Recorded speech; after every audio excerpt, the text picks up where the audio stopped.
სტაბილური და მდგრადი შემოსავლიანობისთვის ნიადაგის ნაყოფიერება უმთავრესი ფაქტორია. მისი გამდიდრებისა და ნაყოფიერების შენარჩუნების მიმართულებით სპეციალისტების მიერ შემუშავებული მეთოდებიდან დღეს ერთ-ერთი ყველაზე პოპულარული ბიომეთოდებია, რადგან ეკოლოგიურად სუფთა პროდუქტი ბაზარზე ყველაზე ძვირად ღირებულია. ბიოპროდუქტზე მოთხოვნა საერთაშორისო ბაზარზე მზარდია და ამ ეტაპზე მომხმარებლის მოთხოვნა აჭარბებს მის მიწოდებას. საქართველოს ტერიტორიაზე სასოფლო-სამეურნეო მიზნებისთვის ათვისებულია ხმელეთის 30%. დამუშავებული მიწების ფართი ერთ სულ მოსახლეზე 0,5 ჰექტარს შეადგენს. დაბალნაყოფიერი ნიადაგის გასაუმჯობესებლად უპირველეს ყოვლისა ორგანული სასუქები გამოიყენება. ორგანული სასუქები ნიადაგის სტრუქტურისა და მისი საჭიროებების მიხედვით ირჩევა. ორგანული სასუქებია: კომპოსტი, ნაკელი, მულჩი, საფარი კულტურები. ორგანული სასუქების უპირატესობები: ხანგრძლივად ინარჩუნებენ საკვებ ელემენტებს.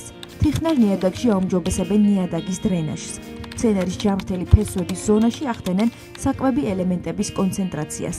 ებრძვიან დაავადების გამომწვევ მიკრობებსა და ნემატოდებს. ზრდიან შეტანილი სასუქების ეფექტურობას. აბალანსებენ ტემპერატურასა და ამცირებენ მცენარის სტრესს. კომპოსტი შავი, ფხვიერი მიწის სუნის მქონე ორგანული მასალაა. ის ბაქტერიების, ხოჭოებისა და სოკოების მიერ ორგანული ნაერთის მიკრობული დაშლის შედეგად მიღებული სასუქია და ნიადაგში ნაყოფიერების, ფიზიკური თვისებების გაუმჯობესებისა და ნიადაგში ორგანული ნივთიერებების ზრდისთვის გამოიყენება. კომპოსტის შემადგენელი მუქი და მწვანე კომპონენტები. მუქი, ჟანგბადით მდიდარი კომპონენტები, გამხმარი ფოთლები, ჩალა, თივა, ნახერხი. მწვანე აზოტით მდიდარი კომპონენტები, მედლი ბალახი, ნაკელი, ბოსტნეული, საკვების ნარჩენები. საკომპოსტე ნაყერის განთავსება მცირედ ნესტიან ადგილას, კომპოსტერში ხდება. რაც უფრო დიდია საკომპოსტე მასალის ზედაპირის ფართობი, მით უფრო ეფექტურად მიმდინარეობს კომპოსტირების პროცესი. საკომპოსტე მასალის იდეალური ზომა 1 კვადრატული მეტრია. უფრო მცირე ზომის საკომპოსტე ნაყარში ნარჩენების გამოშრობა უფრო ადვილად მიმდინარეობს. ამიტომაც აუცილებელია საკომპოსტე მასალის პერიოდული და ზომიერი მორწყვა. კომპოსტირება ხანგრძლივი პროცესია და სასუქი მზად მაშინაა, როცა საკომპოსტე ნაყარში ტემპერატურა გარემოს ტემპერატურას გაუთანაბრდება. მიიღებს მუქ შეფერილობასა და შეიძეს მიწის სუნს.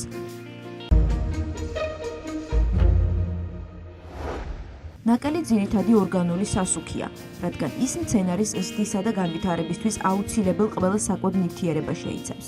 ნაკელი ნიადაგის ფიზიკურ თვისებებსა და მის სტრუქტურას აუმჯობესებს. მძიმე თიხოვანი მიწა ფხვიერდება, ქვიშიანი მიწა კი ნაკელის შეტანის შემდეგ უფრო შემჭიდროვებული ხდება და ტენსა და საკვებ ნივთიერებებს უკეთესად აკავებს. ნაკელის შემადგენელი ძირითადი ქიმიური ელემენტები: აზოტი, ფოსფორი, კალიუმი, კალციუმი.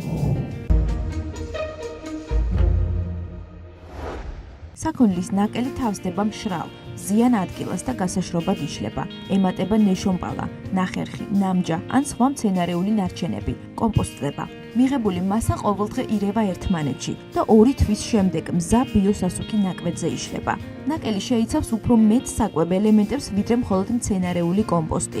ნიადაგში დაშლისას ნაკელი მას ნახშირ ორჟანგით ამდიდრებს. მცენარეების ჰაერიდან კვებას აუმჯობესებს და ნიადაგში შემავალ საკვებ ნივთიერებებს, რომლებიც რთულად იხსნება მცენარეებისთვის იოლად ასათვისებელ ფორმას აძლევს.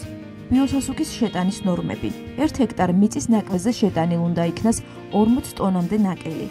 ნაკვეთზე ნაკელის შეტანის ვადები. ნაკელის შეტანის საუკეთესო ვადა შემოდგომა ან გაზაფხულია. ახალი ნაკელის შეტანა ნაკვეთზე შემოდგომაზე, დაბარვის დროს ხდება. ჩახურებულისა კი შემოდგომაზე ან გაზაფხულზე. ახალი ნაკელი სადგურებში ბიოსაწვავის სახით გამოიყენება. მას ნიადაგის ქვედა ფენაში 20-30 სანტიმეტრზე აფენენ. გარდა ამისა, ახალი ნაკელი შეიძლება გაზავდეს წყალში და პრაქტიკულად ყველა ბოსტნეული კულტურისთვის ფესვების თხევად საკვებ დანამატად იქნას გამოყენებული. ხსნარის მოსამზადებლად 10 ლიტრ წყალზე ჩვეულებრივ 1 ლიტრ ნაკელს იღებენ. ნაკელი საქონლის ცხენის, თხის, კურდღლის, ცხვრის ან ფრინველისა უნდა იყოს. აღსანიშნავია, რომ ფრინველის ნაკელი კომპოსტირებული მცენარეული დანამატებით ძალიან ბევრ აზოტს შეიცავს და შეუცვლელი სასუქია ბოსტნეული კულტურებისთვის.